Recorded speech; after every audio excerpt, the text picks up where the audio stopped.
Bonsoir William Bourdon. Bonsoir. On connaît votre attachement aux libertés individuelles et aux droits de l'homme, comme vient de le dire Omblin. Alors ce matin, l'Assemblée nationale a approuvé la prolongation de l'état d'urgence pour 3 mois. Est-ce qu'il y a, selon vous, un risque d'abus de l'état d'urgence de la part du pouvoir?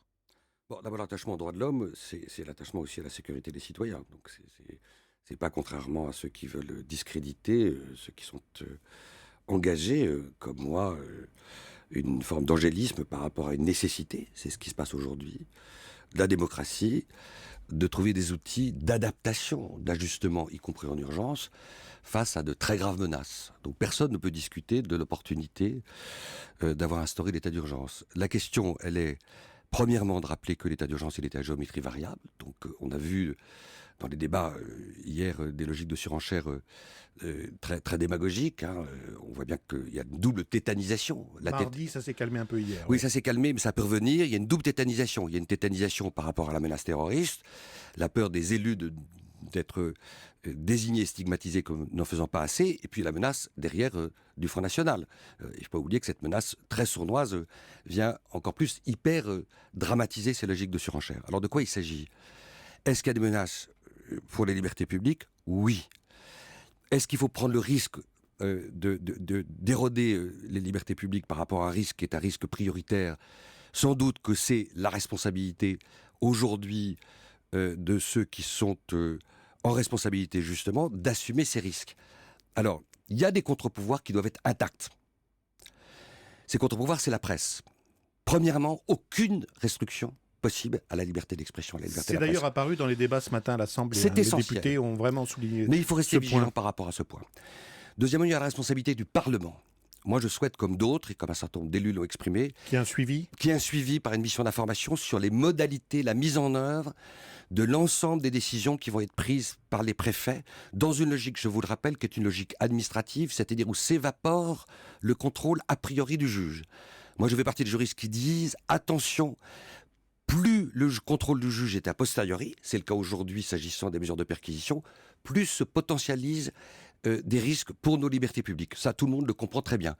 Donc, il y a un moment donné... Et en même temps, c'est la règle du jeu de pouvoir perquisitionner sans avis judiciaire préalable pour aller plus vite peut-être dans le cadre des enquêtes. Non, c'est pas la règle du jeu automatique. Ça, c'est la loi 4 de 1955, dont je rappelle qu'elle a été votée Oui, dans le suivant cadre de les cette événements loi, en ça, je veux dire. Algérie. Oui. Et il appartient à tout moment à des parlementaires, notamment au vu de ce qui serait éventuellement des excès ou des outrances dans la mise en œuvre de ces mesures, d'instaurer, je parle du juge administratif, un contrôle a priori s'agissant notamment des mesures phares qui sont les mesures de perquisition. Et enfin, il y a la Cour européenne des droits de l'homme qui rappelle constamment un certain nombre de principes auxquels, en aucune circonstance, il ne faut déroger. Mais quand je vous demandais est-ce qu'il y a un risque d'abus de pouvoir sur l'état d'urgence, c'est parce qu'on se souvient que la gauche, quand elle était dans l'opposition, était plus que réticente sur tous ces régimes d'exception permis par la Constitution, l'article 16, les tribunaux militaires, l'état d'urgence, vous l'avez rappelé, qui a été utilisé durant la guerre d'Algérie. Est-ce que je dois rappeler que durant les années 60, François Mitterrand avait commis un petit livre intitulé « Le coup d'État permanent » qui visait le général de Gaulle. Aujourd'hui, c'est un président et un gouvernement socialiste qui ont recours à l'état d'urgence en le prolongeant. Les temps changent. Eh bien, ça ne me choque pas que la gauche soit déniaisée par rapport à cette exigence de sûreté pour les citoyens. Oui, ça ne me choque pas. Il y a eu même un temps de latence dont on peut considérer qu'il a été parfois trop long. Maintenant, c'est pas parce que la gauche est déniaisée qu'elle doit vendanger toutes ses valeurs et ses principes. Et justement, il y a aussi un contrôle qui est un contrôle citoyen et qui peut trouver un relais dans un contrôle judiciaire. Demain, il faudra faire un bilan et il faut souhaiter qu'encore une fois le Parlement s'en empare et n'accepte pas juste un contrôle a posteriori de mesures qui, en germe, on le voit bien, potentialisent parfois, et pourraient potentialiser de graves atteintes aux libertés publiques. Alors j'ajoute, c'est essentiel. Je prends l'exemple de ce qui s'est passé entre le gouvernement britannique après les événements terribles en Irlande du Nord et la Cour européenne des droits de l'homme. Il y a eu des tas de décisions qui ont été rendues à Strasbourg et qui ont rappelé à l'ordre le gouvernement britannique. Moi, je ne souhaite pas que la gauche soit rappelée à l'ordre demain par le juge européen, parce que les mesures auraient été trop loin, pas assez contrôlées, avec un juge qui se serait trop évaporé. Et aujourd'hui, il y a un virage sécuritaire que je trouve un peu, d'une certaine façon, excessif, Je trouve qu'on en fait un peu trop. Je trouve que on doit, avec sang-froid, en permanence maintenir une espèce de rempart par rapport à une logique qui est une logique de surenchère, parce que la logique de surenchère, c'est la logique d'amalgame, de confusion et par conséquent de risque d'arbitraire. Et à propos de surenchère, William Bourdon, est-ce qu'on a raison, selon vous, d'employer un langage de guerre au plus haut sommet de l'État, d'installer le pays dans l'idée que nous sommes en guerre contre un ennemi que nous allons détruire et écraser, éradiquer? Ça vous gêne, ce vocabulaire? Moi, je me rappelle de la gauche qui était indignée de ce langage quand il était dans la bouche de Bush, après les événements de 2001. La gauche l'a oublié, mais combien se sont indignés de ce langage militarisé, qu'on voulait militariser et qu'on voulait mondialiser. Aujourd'hui, c'est fait, c'est pas la peine de regretter quoi que ce soit, ça y est, c'est dans la bouche de tout le monde. Moi, je fais partie de ceux qui le regrettent. On peut combattre avec beaucoup d'énergie, en se donnant les moyens les plus parfois draconiens, éventuellement dérogatoires par rapport à un certain nombre de règles, je peux l'admettre, je peux le comprendre, sans rentrer dans cette espèce de surenchère sémantique.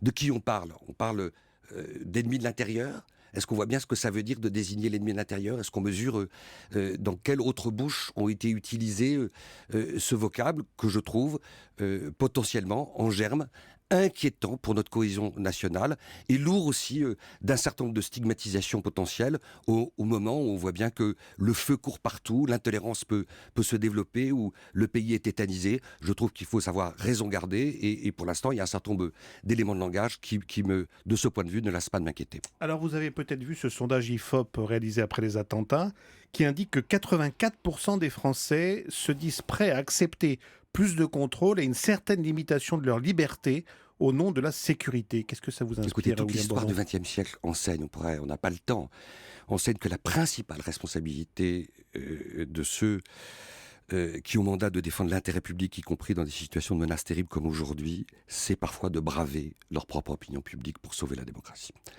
C'est la responsabilité qui demande le plus de sang-froid.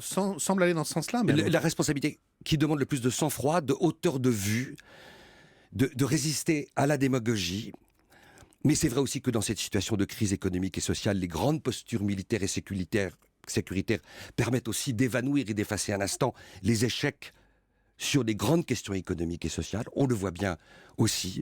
Donc moi, j'attends de ceux qui sont en responsabilité, le président de la République, ce gouvernement, comme bien des citoyens, bien sûr d'ajuster les mesures, c'est ce qui est fait, mais de garder en permanence une espèce de balise qui est que ce n'est pas parce que l'opinion publique demain serait prêt à voter de façon enthousiaste des internements administratifs, comme l'ont demandé un certain nombre de députés du Parti républicain de façon parfaitement irresponsable, qu'il faudra l'accepter. Ce n'est pas parce qu'hier à l'Assemblée on a demandé des bracelets électroniques pour ceux qui seraient assignés à résidence qu'il faudra l'accepter. Moi, je crains l'incapacité parfois de certains de nos responsables publics d'opposer le véritable bouclier à la menace. Et comme l'a dit très joliment Cazeneuve hier, l'état d'urgence, il n'est pas l'inverse de l'état de droit, il doit en être en toutes circonstances le bouclier.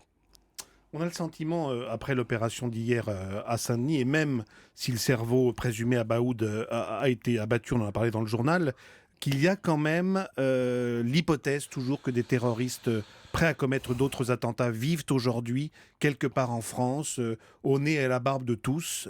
C'est quand même pas très rassurant. Et personne ne peut dire, écoutez, ça serait totalement stupide et débile, excusez-moi, hein, de dire que la situation est rassurante. Mais ça serait infiniment démagogique et dangereux de prétendre que l'on peut convaincre les citoyens d'arriver à une situation de risque zéro. Ou alors, comme l'ont dit un certain nombre de magistrats et un certain nombre de juristes, si on veut un risque zéro, si on veut prétendre obtenir un risque zéro, que d'ailleurs on n'obtiendra jamais, ben il faut abolir la démocratie. Il faut définitivement terminer avec l'état de droit, c'est-à-dire se saborder, c'est-à-dire tomber dans le piège du piège, c'est-à-dire celui-là même que nous tendent les terroristes, qui espèrent, en nous invitant à abolir nos propres libertés publiques, nos fondements culturels, sociétaux, nous armer avec des outils qui vont aboutir à une spirale de stigmatisation, d'intolérance et de violence. C'est exactement le piège du piège dans lequel il ne faut pas tomber. Sans être jusqu'au boutiste, il y a d'ailleurs l'état de siège prévu par la Constitution, qui est un transfert intégral des pouvoirs civils. Il y a aux l'article militaires. 16 qui a été voulu par le général de Gaulle. Ça, c'est les pleins pouvoirs. Absolument. Il y a l'état de siège, on n'y est pas parce que c'est une guerre étrangère ou une situation d'insurrection. On n'y est pas fort heureusement, donc de ce point de vue-là, il faut dire en responsabilité que l'état d'urgence n'est pas une mesure inadéquate, elle n'est pas du tout scandaleuse, personne ne peut s'en indigner, mais tout ceci demande un grand devoir de responsabilité citoyen, à la fois pour les responsables publics, y compris parfois contre leur propre opinion publique, et pour nous-mêmes, vous-même les journalistes. Demain, est-ce que ces mesures de perquisition pourraient être étendues aux journalistes, aux avocats? On voit bien qu'il y a là des limites qu'il ne faudra jamais franchir. Un dernier mot, William Bourdon, et j'interroge aussi bien l'avocat que l'intellectuel. Qu'est-ce qui va changer, selon vous, dans le vivre ensemble à la française avec ces événements? Est-ce qu'il faut changer des choses pour tenir compte de cette époque qui est une époque finalement très violente? Alors, on est dans une situation absolument antagoniste, parce que la peur qui circule comme une espèce de feu ardent, elle peut provoquer le pire et le meilleur. La peur, elle peut être une espèce d'accélérateur de quelque chose qui est déjà malheureusement trop structurel dans notre pays, c'est-à-dire l'affrontement communautaire, l'intolérance, une conception de la laïcité agressive et offensive.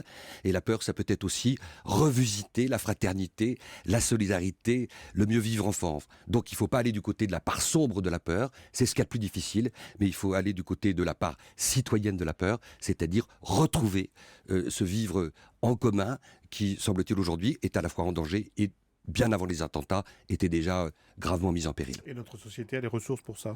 Notre société a les ressources pour ça, il y a des richesses, des talents, des compétences, mais encore une fois, la musique, la partition, elle nous est donnée par les responsables publics. Ils doivent échapper à la tyrannie du court-termisme, parce que c'est ça aussi le piège du terrorisme, et aussi intégrer, intérioriser dans les décisions qu'ils vont prendre, une logique long-termisme, parce que le bien vivre commun, il se gagne dans le long terme et pas dans le court terme. Je vous remercie, William Bourdon, d'être venu dans Europe Nuit.